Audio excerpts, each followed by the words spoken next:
Magnitude 5.7 earthquake struck parts of Luzon on Monday afternoon.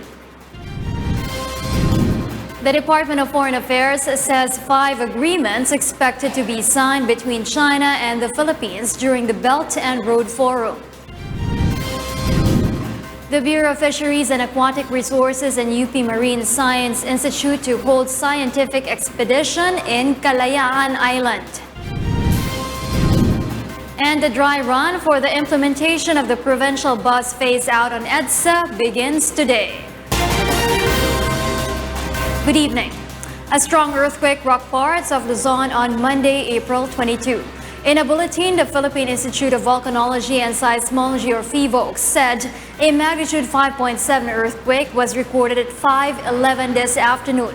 The quake has a depth of 21 kilometers and its epicenter was located in Castillejo, Zambales. The following intensities were felt in these areas.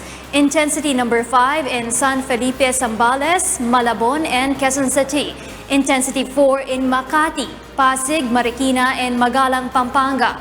Intensity 3 in Batangas area and Dasmariñas, Cavite.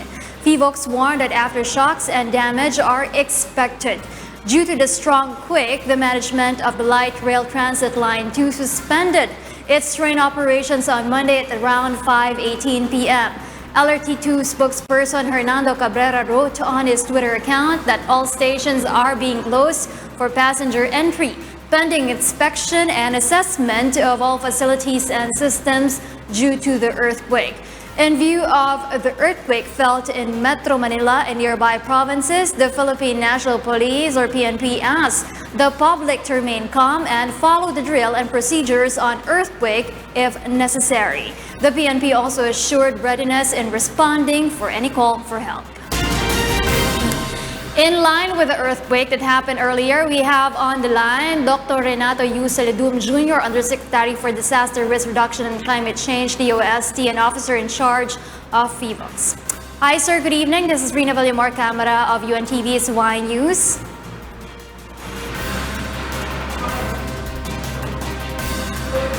Dr. Renato, we'll get back to that interview later on.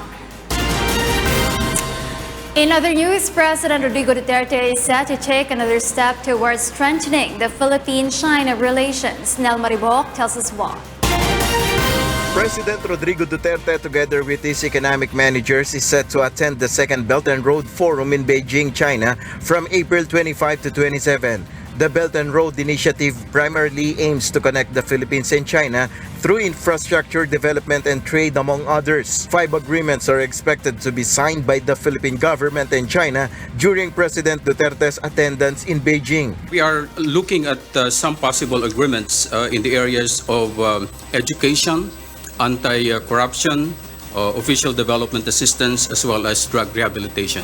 But it's in the final stages of consultations. Foreign Affairs Assistant Secretary Monte Alegre added it is uncertain if the issue on the maritime dispute in the West Philippine Sea will be tackled during the bilateral meetings. But the DFA official added that the president will surely discuss and raise the country's interest in the region. They are expected, of course, to chart the course of further development of bilateral relations in various areas like defense, security, economics and development, as well as regional and international issues of mutual importance. President Duterte is also one of the lead speakers in the Leaders Roundtable. He and Chinese President Xi Jinping are also expected to hold a bilateral meeting in Beijing. This is aside from President Duterte's meeting with Premier Li Qiang. Nel Maribuhok, UNTV News and Rescue, Malacanang. A joint expedition called Predicting Responses Between Ocean Transport and Ecological Ecosystem in the West Philippine Sea, or Protecting WPS, begins today. April Senadosa tells us why. 74 participants from the Bureau of Fisheries and Aquatic Resources, or BFAR, and the University of the Philippines Marine Science Institute will hold an all-Filipino scientific expedition in the Kalayaan Island Group located in the West Philippine Sea. A send-off program for their expedition was held on Monday morning at Pier 15 in Manila. BFAR representatives will ride BRP Lapu-Lapu, while the crew from the UP Marine Science Institute will use its own RV Kasarinlan in the joint expedition. They will leave the Philippines tonight, April 22. The two sectors will team up for the first time for the expedition funded by the Department of Environment and Natural Resources. The graduate students who are part of the expedition team stressed the importance of their activity that will help boost marine science in the Philippines. And exciting siya kasi very timely, very relevant kasi yung mga nangyayari ngayon. Kailangan talaga na ma-communicate namin kung ano yung malalaman namin sa research, lalo na parang maraming misinformed ngayon, maraming hindi alam yung value ng coral reef. It's about time na In line with the earthquake that happened earlier, we have on the line Dr. Renato Yusilidum Jr., Undersecretary for Disaster Risk Reduction and Climate Change of DOST and Officer in Charge of PHL. Hi, sir. Good evening. This is Rina Villamor Camara of UNTV's Y News. Yes, good evening. Sir, with the locations affected from Zambales area to Metro Manila as far as Batangas and Cavite area, what fault are we talking about here? Well, the earthquake was sourced from a local fault near Castilleos in Zambales. And the fault moved horizontally. And that is why those in Central Luzon and nearby regions were affected by the shaking. In general, the intensity was not that strong, only at intensity 5. But locally, like in Lubao, Pampanga and in Porac, Pampanga, there were reports of damages. And we have placed the intensity at 6. Essentially, this might be due to the fact that the areas are underlain by soft sediments. Sir, is this the same fault as the one with the big one? Can this movement of one fault affect the other faults as well here in Metro Manila? Not really. The fault that generated the earthquake this afternoon is far from the valley fault system in Metro Manila. And the earthquake that was generated, although it is a strong earthquake at magnitude 6.1, was not a major earthquake to really cause stresses on nearby faults. Can we verify some reports that there was a loud sound like explosion in somewhere in Castilleos, Zambales, where the epicenter was prior to that earthquake? Is this normal, and what kind of earthquake did we experience earlier? Well, if there is an earthquake, and the people are near the epicenter of the earthquake, typically the shaking that we would feel first is up and down motion and then later on the sideways motion. And the shaking can be accompanied by an unusual sound or can be an explosive sound. That is normal for areas near the epicenter of the earthquake. The earthquake was generated by fault movement, and so it is called a tectonic earthquake. Okay, so as of this time, how many aftershocks have we noted so far? And can we still experience aftershocks within tonight or until tomorrow, sir? Well, at around 6:30 this evening, there were more than 17 aftershocks that have been recorded. And aftershocks are still expected to continue as these earthquake events are expected after a strong earthquake. Now, how long the aftershocks will be recorded, we are not sure yet, but it can last for several days. But most of the earthquake events are not felt typically after a major one. What about the damage in establishments, especially the ones near the epicenter in Clark and Zambales area? And have we reported any casualties or injuries as well? Well, we cannot verify the reported casualties or damages. This should be reported by the local government disaster risk reduction management officers. But we have received reports that there were minor damages in Clark and in Porac and Lubao. And this will be very local compared to the general evaluation that the earthquake had not caused significant damage all over. But there can be localized amplification of shaking, especially if the foundation is soft sediment, and damage can be expected if the structure is old or weak. So we all know so far that in Metro Manila, we are being prepared for the big one. Can we consider this one as the big one already, or are we still expecting the big one to happen anytime soon? Well, the big one was coined by the media referring to a possible magnitude 7.2 earthquake to be generated from the Valley Fault system, specifically the West Valley Fault. The earthquake that occurred in Zambales is from a different fault. So that is not the earthquake scenario that we are preparing for Metro Manila. So we should be preparing for the earthquake scenario that will come from the Valley Fault system, and also an earthquake scenario from the Manila Trench, which can also cause significant shaking. Lastly, sir, your reminder to the Filipino people in times of situations like this one.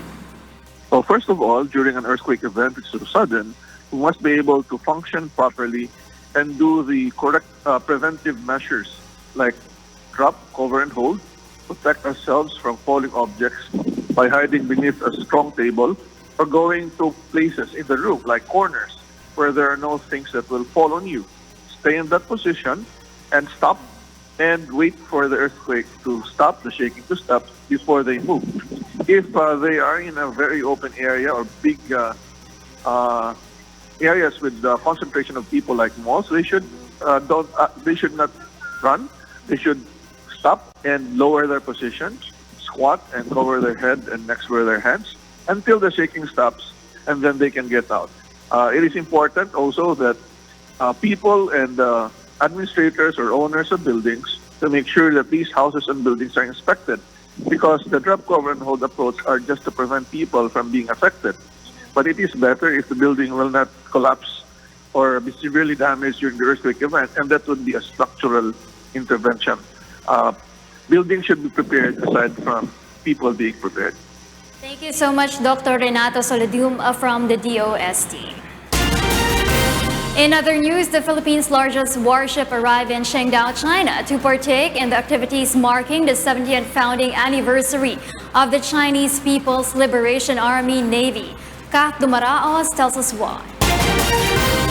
The Philippines' largest warship arrived in China on Monday to attend a naval parade, part of a goodwill visit as China extends the hand of friendship despite regional tensions and suspicions.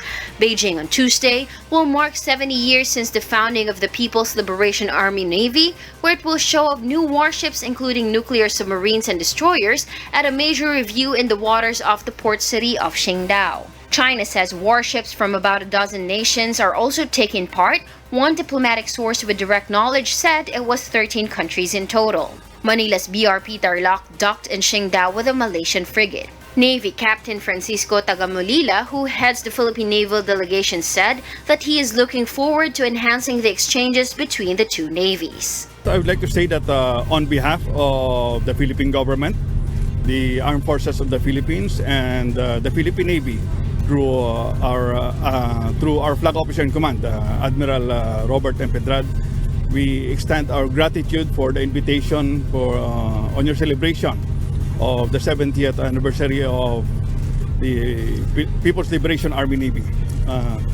Our arrival here signifies the fortitude of the Philippine Navy to foster stronger ties between our two navies and strengthen our camaraderie and working relationship with all other navies. The Philippines, Malaysia, and Vietnam have sparred with China over competing claims in the South China Sea. All three countries are participating in the PLA event. Other countries taking part are Japan, China's close friend Russia, U.S. ally Australia, and India, which has been at odds with China over a disputed land border. Kat Dumaraos, UNTV News and Rescue. Several passengers bound for their provinces could not get a bus ride on EDSA today. Monokson explains why. Imelda Baguio waited for a bus headed for Bataan for almost 3 hours today. She wondered why no bus stopped to pick her up. Maluwag, walang sumasakay. Kani ko, bakit ganun? Bakit ayaw magpasakay? Siguro sa dala ko itong mabigat. Akala ko kasi kasi dati nasanayan ko na dito eh. Dito talaga ako sumakay. Michael Abra and Eden Ibarra experienced the same thing. Mga isang oras din eh. Hindi ako galing, pabalik-balik lang ako. Tapos ayaw nilang bumara. Naisip ko mag-taxi na uli papuntang sa Bataan ng terminal eh. The UNTV News team offered these passengers a ride to a bus terminal so they could travel today to their provinces. No provincial bus stopped to pick them up. This is because the Metropolitan Manila Development Authority or MMDA began implementing the dry run for the phase-out of provincial buses on EDSA today. This means that loading and unloading passengers on EDSA is now prohibited. The MMDA has instructed provincial bus companies to utilize the provincial bus terminals in Valenzuela and in Santa Rosa, Laguna. But the MMDA clarified that for now, provincial buses can still use their terminals located along EDSA before the closure or the full implementation of the provincial bus ban on EDSA come June. Well, yung Cubao, kung may terminal sila doon, then doon nila ibaba. Huwag sa EDSA, sa loob ng terminal nila. Kung wala silang terminal dyan, gusto nila magbaba sa Cubao, pumunta sila sa common terminal, magbayad din sila doon sila magbaba at magsakay. The MMDA said all provincial bus terminals in Metro Manila will eventually be closed in a bid for easing the heavy traffic in Metro Manila. The agency also appeals to city governments not to issue provincial bus companies with business permits to halt their operation in June. The MMDA also calls on commuters to understand the policies they are implementing, although the agency is aware of the inconveniences. The MMDA emphasizes that in the future, many will benefit from this measure.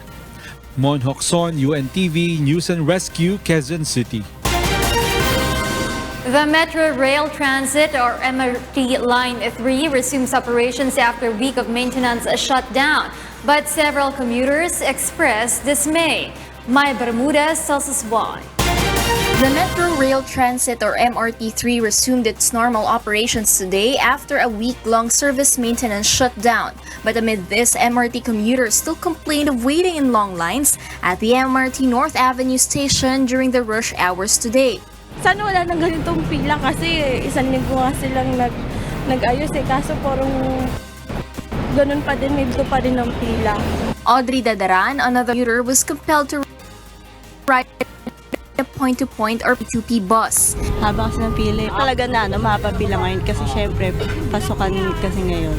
Galing ng bakasyon kaya. Yayi Licciones, an inventory officer, wished not to be late even if she had to travel from Quezon City to Makati. Siguro wala nang hindi na magde-delay sana, para hindi na kami malilate. The situation was different at the other end or the Taft Avenue station, where commuters could enter the station hassle-free. The week-long shutdown maintenance activities included structural testings, rail grindings, and typographic surveys. The MRT management said the trains will be cooler this time because of improved ventilation system. Travel time will be quicker due to shorter intervals, and vibrations will be less. Yung expectation na walang pila, mahirap po natin yung pangawakan kasi depende po yan sa bugso ng dami ng pasahero. Ang minimize po natin yung pag-aantay. The MRT's maintenance transition team repaired 17 trains last week. 7 breakdown incidents were recorded this year, and a record-breaking 516 glitches were listed in 2017. May Bermudez, UNTV News and Rescue, Quezon City. The Manila International Airport Authority records a larger number of air passengers at the Ninoy Aquino International Airport this year during the long holiday in April compared with that in the same period of last year. Asher Cadapan Jr. explains why. The Department of Transportation's Oplan Biyaheng Ayos remains in place at the Ninoy Aquino International Airport or NAIA. Oplan Biyaheng Ayos, which is implemented by the DOTR and other government agencies concerned in transportation, ensures there are sufficient trips available for the expected influx of passengers during the long holiday this month. Based on the Manila International Airport Authority or MIAA's record, there were more passengers this year during the long holiday compared to last year's record. According to MIAA, from April 18 to 20, there were 407,406 air passengers in NAIA for both domestic and international flights. This number is about 9% higher than last year's record of 372,015 air passengers in NAIA from March 29 to 31, 2018. According to some air passengers, they did not experience any delays. More immigration personnel were deployed in the immigration booth for faster processing. Kumusta naman yung naging biyahe? Nagkaroon ba ng mga delays or anything? Wala naman, ang pila naman halos same lang din sa immigration sa Singapore tsaka dito. Okay naman. Wala naman delays. Mabilis na rin dito sa immigration natin. The availability of point-to-point buses to drop and pick up passengers between NAIA terminals and major bus terminals in Metro Manila, Santa Rosa, Laguna, and Clark, Pampanga added convenience. Police and security force personnel were also present to maintain peace and order within the airport. No untoward incident was recorded in and out of NAIA. Authorities call on air passengers to report any complaint or concern by reaching MIAA and DOTR through their hotlines and social media accounts. Asher Cadapan Jr., UNTV News and Rescue, Pasay City. The prices of refined sugar in several markets in Quezon City increased by 5 pesos per kilogram. But the Sugar Regulatory Administration insists there is no reason for sugar price to spike. Joanne Nano tells us why. Ida Sarep earns around 200 pesos daily from selling in-demand thirst quenchers such as halo-halo and cold drinks. She buys 1 kilogram of sugar, an ingredient in her products. She sees to it that she can minimize her usage of sugar so that she could earn more in her business. Bumabawas po ako sa takal ko. Ang dating dalawa ginagawa ko isa't kalahati. In Mega Q-Mart and Tandang Sora Market in Quezon City, the price of refined sugar per kilogram have increased by 5 pesos per kilogram. Based on the Department of Trade and Industry suggested retail price or SRP, the price of refined white sugar should be 50 to 55 pesos per kilogram, while brown sugar should be sold at 40 to 45 pesos per kilogram. But in Mega Q-Mart, white sugar is sold at 60 pesos per kilogram, while brown sugar is priced at 48 pesos for each kilogram. The prices of sugar in Tandang Sora Market have also increased to 58 pesos per kilogram, while brown sugar is sold at 42 pesos per kilogram. Mataas ngayon ang presyo ng asukal. Wala naman silang sinasabi. Ang tanong lang namin bakit nagtaas. Mahirap daw mag-ano ng asukal ngayon. Minsan nga, hindi pa nga dumarating yung mga order namin asukal. Mga 1 week bago dumating. According to the Sugar Regulatory Administration or SRA, there is no reason for the prices of refined sugar to increase since its mill gate price is only 29 pesos. If added with delivery costs, the price of sugar should be only 48 pesos per kilogram. The SRA also said that the country has enough supply of sugar, so there is really no reason for the price increase. There is absolutely no reason for prices of sugar to spike at this particular time. Mill gate prices or the farm gate prices or the prices at which our producers are selling their sugar right now has remained at the same level since maybe about 2 months ago.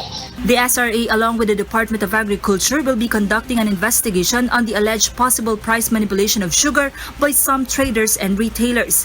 The DTI vows to conduct continuous market inspection to monitor those retailers who are taking advantage of the prices of sugar. DTI Undersecretary for Consumer Protection Group Ruth Castello said they have already sent a letter to business establishments who are selling sugar at higher prices. We issue letters of inquiry sa retail na nakikita namin na above 55 pesos na sugar. Tinatanong namin kung bakit. Siyempre, nag-inquire kami. Yung sources nila talaga ang gusto nating ma-discover kasi probably there is truth talaga na minamanipulate ng trader or retailer yung presyo. Once proven of manipulation of the prices of sugar, a sugar wholesaler or a retailer might be charged with violation of the Price Act and economic sabotage, according to the Department of Agriculture. John Nano, UNTV News and Rescue, Quezon City. Meanwhile, the National Irrigation Administration targets a 70% accomplishment for irrigation projects before President Rodrigo Duterte's term ends. Ray Velayo will tell us why. Irrigation is one of the major components to make farming successful. But after more than 50 years, only 1.2 million hectares of the 3.1 million hectares of irrigable land in the country have been irrigated based on the National Irrigation Administration or NIA's record. NIA Deputy Administrator Cesar Sulaik argues that budget is the biggest challenge in implementing the agency's programs. Simula lang naman yung malaking budget ng NIA noong 2012 hanggang ngayon. The official notes that small irrigation projects should be shouldered by the local government units as stated in the local government code that was enacted in 1992. Until now, nasa amin pa rin yung mga communal irrigation system.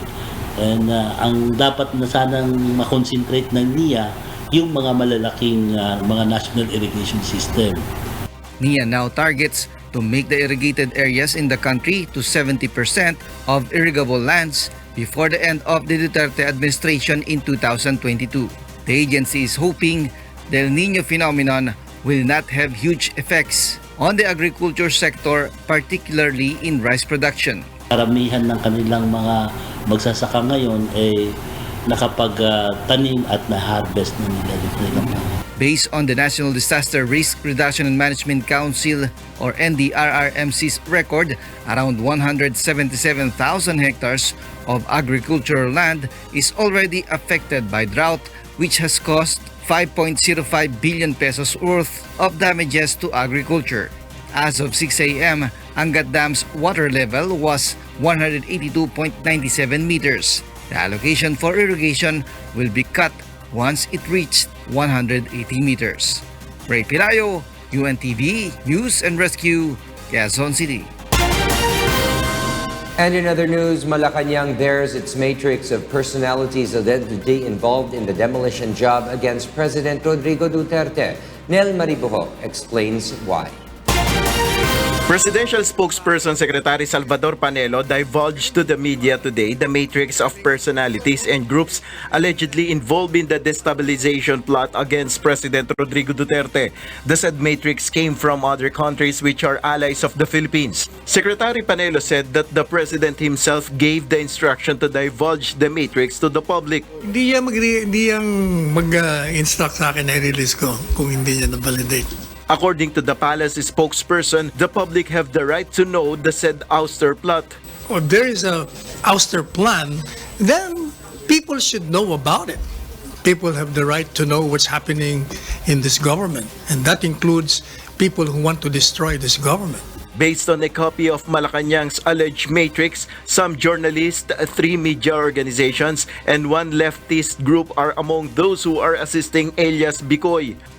Elias Bicoy is a character on a series of videos that have gone viral on social media who alleges that presidential son Paulo Duterte and presidential daughter Sara Duterte Carpio and several other personalities with close relations with President Duterte are involved in illegal drug trade. The source is Bicoy. It was related to Tordesillas, and Tordesillas related to 3 groups na din-distribute naman nila. The palace argues that Elias Bicoy's video has no basis and is merely an invention. Malacanang has not detailed who are behind Elias Bicoy's videos. The presidential spokesperson also said they have no plans yet to file complaints against those involved in the supposed ouster plot. The palace said it is ready to face complaints from the personalities in the matrix. The UNTV News team is reaching those personalities and groups included in the said matrix to get their reaction on the matter. Nel Maribuhok, UNTV News and Rescue, Malacanang. President Rodrigo Duterte says that dismissed Police Colonel Eduardo Acierto could be charged of high treason. Gladys Tawabi will explain why. President Rodrigo Duterte delivered his speech during the Partido Demokratiko Pilipino Lakas ng Bayan or PDP Laban campaign rally at the Caraga State University in Cabadbaran City, Agusan del Norte on Sunday. The president slammed dismissed Police Colonel Eduardo Acierto and accused the ex-cop of committing high treason for allegedly supplying weapons to the new People's Army or NPA, as he asked the police and military why the former police officer is still alive. Kanila Acierto mo na nagpalit o na panaagi o gun tindahan, palit siya AK-47 o na gihatag gibaligya niya sa NPA. Karong buhay pa yan. Ano kung bitang military, anong buhay pa ng mga That is high treason. Limang ka polis ka mo armas kang kontra. Acierto was dismissed from service after being implicated in the anomalous acquisition of equipment for the Philippine National Police. He has also been linked to the recent smuggling of shabu hidden in magnetic lifters.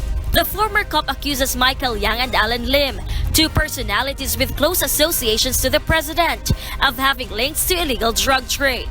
The president, however, turned the tables on Asierto, accusing him of corruption and criminal involvement. He also defended Yang from Asierto's allegations, saying Yang is a plain businessman known by top Chinese government officials. Yang served as the president's advisor until December 2018. President Duterte yet again warned government officials and police officers who are involved in illicit drugs. Gingnan mo, do not with drugs. Magkasala ka magkasala, mutabang bako labi nag-performance of duty. Pero ayaw yun og droga kasi talagang yayariin kita. Gladys Tuwabi, UNTV News and Rescue, Philippines. Many Filipino workers in Libya refuse to come back home to the Philippines despite the escalating tensions in Tripoli.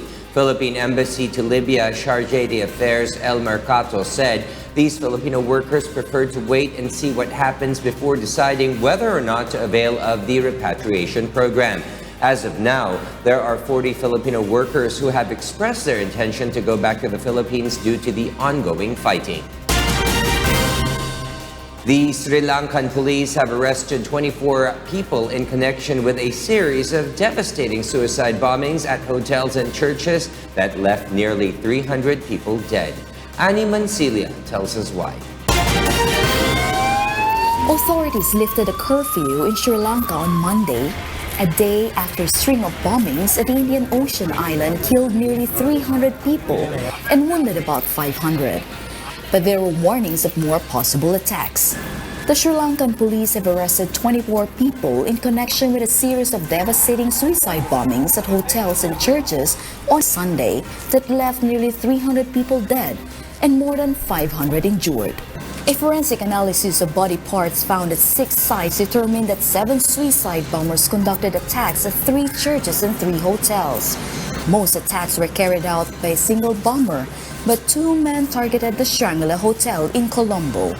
2 other bombings at a guest house and the suspect's safe house remain under investigation. No one has claimed responsibility for the attacks, but a police officer alerted security officials in advisory 10 days ago about a threat to churches from a radical Islamist group, National Tuwet Jamaat. The authorities, however, failed to act on the information, government officials said. Sri Lankan military who were clearing the route from Colombo Airport late on Sunday in preparation for Sirisena's return found a homemade bomb near the departure gate, an Air Force spokesman said. They disposed of the device in a controlled explosion, the spokesman said. Sri Lanka was at war for decades with ethnic minority Tamil separatists, but violence had largely ended since the government victory in the civil war 10 years ago. Sri Lanka's 22 million people included Christian, Muslim, and Hindu populations of between about 8 and 12%. Annie Mancilia, UNTV News and Rescue. The Philippine National Police, or PNP, plans on reinforcing measures in a bid to prevent bombings that took place in another Asian country, Sri Lanka. Meanwhile, the PNP chief reports the long holiday was generally peaceful. Mirasol Abogadil will tell us why. The Philippine National Police, or PNP, will step up their intelligence monitoring following the bombings in Sri Lanka yesterday, which killed at least 290. According to PNP Chief Police General Oscar Albayalde, this move is part of averting such attack in the Philippines. Ito yung sinasabi nga natin na there are possibilities na yung mga terrorists doon, members of the ISIS, can go to other places anywhere in the world to seek refuge. And we are no excuse on that. The PNP chief clarified, however, that the police have not monitored any threats to public security in vital installations nationwide. Police General Albayalde has also expressed sympathies, as well as the Philippines' readiness to assist the Sri Lankan authorities. Meanwhile, the PNP chief also reported today that the long holiday was generally peaceful.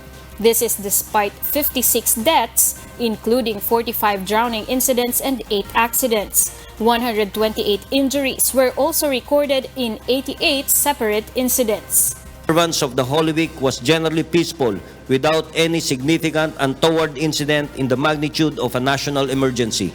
Mirasol Abugadil, UNTV, News and Rescue.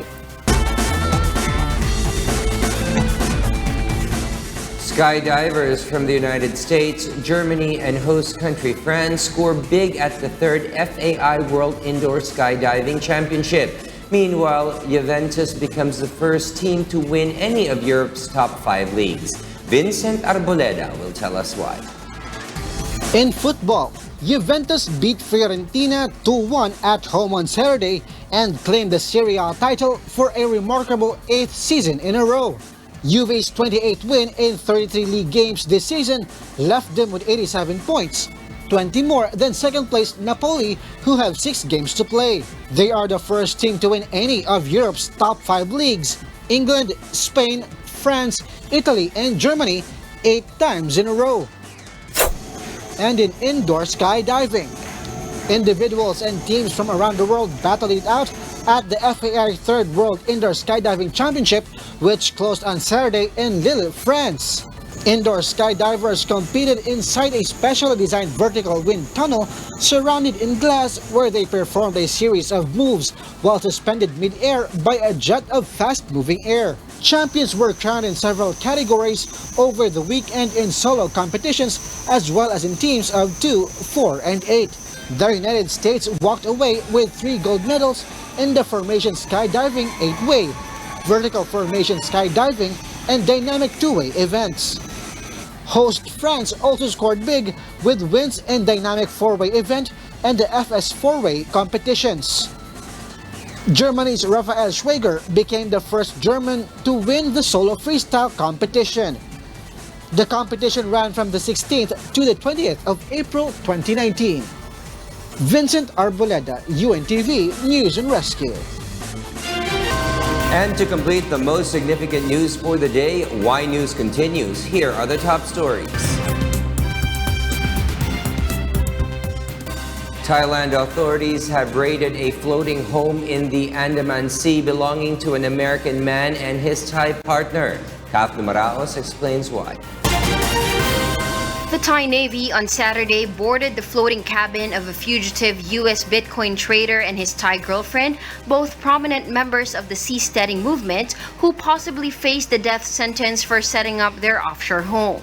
Thai authorities have revoked the visa of American citizen Chad Elwartowski and have charged him and his partner, Supranit Tepdet, with violating Thai sovereignty by raising a small cabin on top of a weighted spar 14 nautical miles off the west coast of Thai island of Phuket.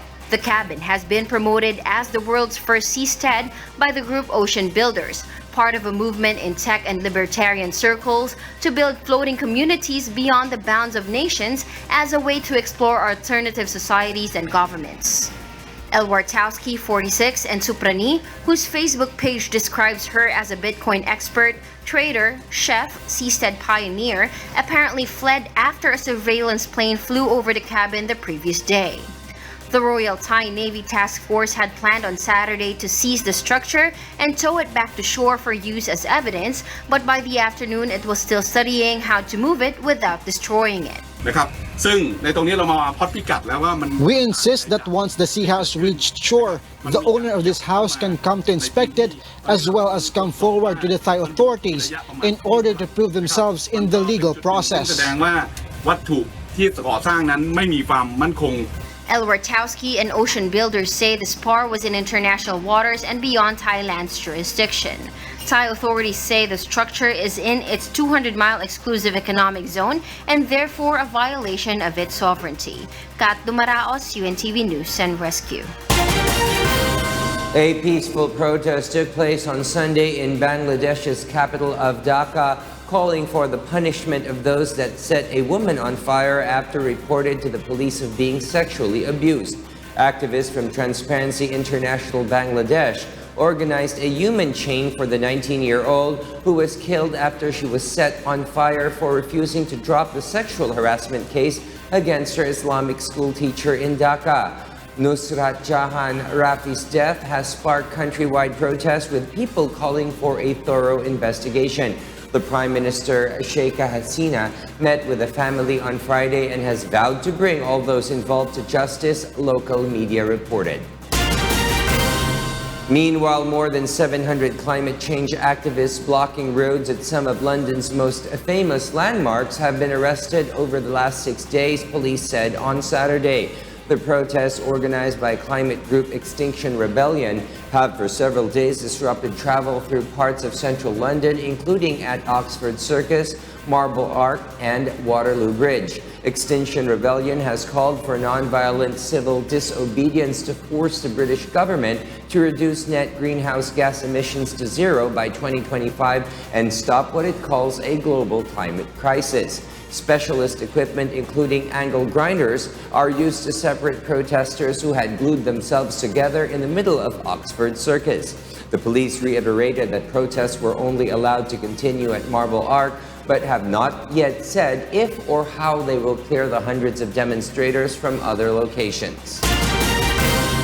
A woman died in Pontiac, Quebec after floodwaters washed away parts of a road she was driving on. Meanwhile, rescue teams scrambled to find survivors after heavy rains in southwestern Colombia caused deadly landslides.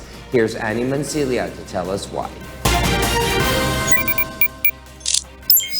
In Colombia, at least 17 people have been killed and 5 injured in a landslide in the southwestern Colombian province of Cauca, the country's disaster relief agency said on Sunday.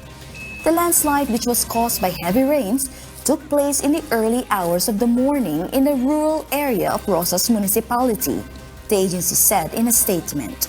5 people have been hospitalized and rescue operations are ongoing, the statement said.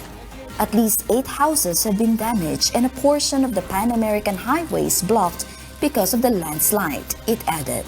Landslides are common in mountainous Colombia, especially during rainy season, and in areas where precarious informal housing and narrow roadways are constructed on deforested Andean hillsides. In Canada, more than 1,000 homes flooded in parts of Quebec, Canada as of Sunday. Canadian armed forces were dispatched to help local communities. Roughly 200 troops arrived in Laval as the city faced rising waters along rivers and channels. The flooding has already claimed 1 life. A woman died in Pontiac, Quebec on Saturday after flood waters washed away part of a road she was driving on, according to police. There was an elderly woman who was driving here, and the road was already washed away. Forecasters are predicting no major precipitation for the rest of April in Quebec, giving residents hope that the worst of the flooding may be nearing its end. In Ireland, more than 50 firefighters on Sunday battled to bring a blaze under control on the Mourne Mountains in County Down. 8 firefighters and 2 specialist appliances attended the incident where firefighters tackled the fire to protect nearby homes. Assistant Chief Fire and Rescue Officer Northern Ireland Fire and Rescue Service said on Twitter. Local police have evacuated people staying in a nearby caravan park and asked members of the public to avoid the area. Annie Mancilia, UNTV News and Rescue.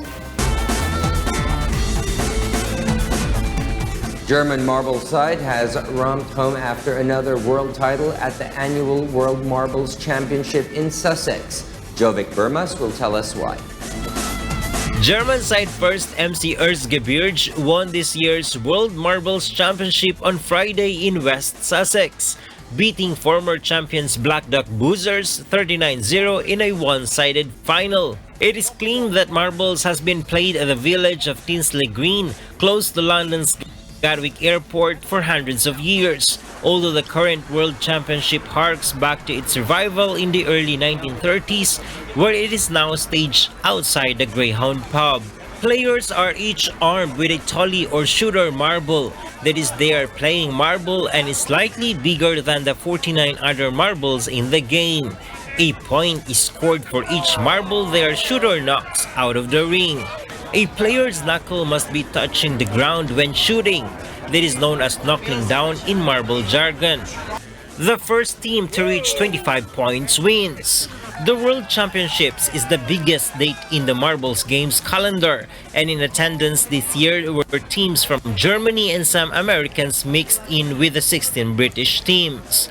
Whilst anybody can play, those who progressed to the later rounds definitely displayed superior skill levels. In the end, the final was played out between local team Black Dog Boozers and first MC Erzgebirge. The German team, who last won back in 2015, claimed their 7th world title in the last 13 years with a dominant performance. It's not easy. I think the secret is we play a special technique with the marble, and this technique is special, very special. And so we can win this tournament. But not every year, but we tried.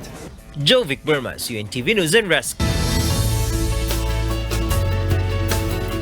A new application enables hearing-impaired taxi drivers in South Korea. Nina Armilio will tell us why. 안녕하십니까? 청각장애인 기사님이 운행하는 택시입니다. 태블릿에 원하는 목적지를 입력해 주세요. 강남역. A software program has made it possible for hearing-impaired taxi drivers to take to roads in Seoul, capital of South Korea.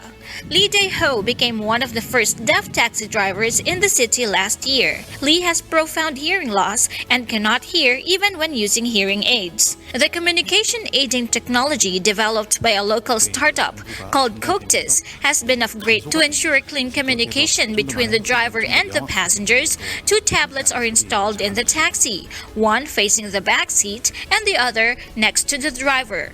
Passengers can indicate their required destinations by speaking, writing, or typing the information using the interface. Each tablet has the Goyohan taxi application installed, and Goyohan in the Korean language translates to silent in English. The technology helps ease passengers' concerns that a driver's inability to hear may pose a safety risk on the busy roads of Seoul. I was very nervous when I got on the taxi, but later I found he is more focused on driving than ordinary drivers. When I was thinking about how can I tell the driver that I wanted to get off, the tablet gave an audio cue and then I got off. There's no difference from other taxis. Support equipment for safe driving, including microphone sensing unit for distance, is also installed on the taxi. The equipment can recognize sirens of police car, ambulance, and firefighting truck and transmits the information through both images and vibrations on the steering wheel. The equipment can reduce sensory stress and fatigue of people with hearing impairments and identify different sounds accurately. Nina Armilio, UNTV, News and Rescue. The first hydrogen vessel in the world has carried out the first sea tests on its new wings. Jovic Burmas is back to tell us why. The world's first boat to be powered solely by renewable energy and hydrogen sailed through the waters of Amsterdam canals on Saturday, testing newly installed wind turbine thrusters. 2 Ocean Wings vertical axis wind turbines were installed on the boat to reduce the vessel's energy consumption, accelerate its speed, and enable it to produce energy and hydrogen while navigating. The boat is covered in solar panels and has 2 wind turbines on either side of the cabin to power it. However, when there is no sun or wind, the boat will use hydrogen as fuel, generated by electrolysis, powered by the renewable energies themselves. Energy Observer is propelled by 3 different sources of renewable energies. We get the sun with the photovoltaic panels, the wind with those ocean wings, and to store our energy, we will produce hydrogen from seawater. That's a very world premiere to be able to produce energy, hydrogen storage on board of a boat.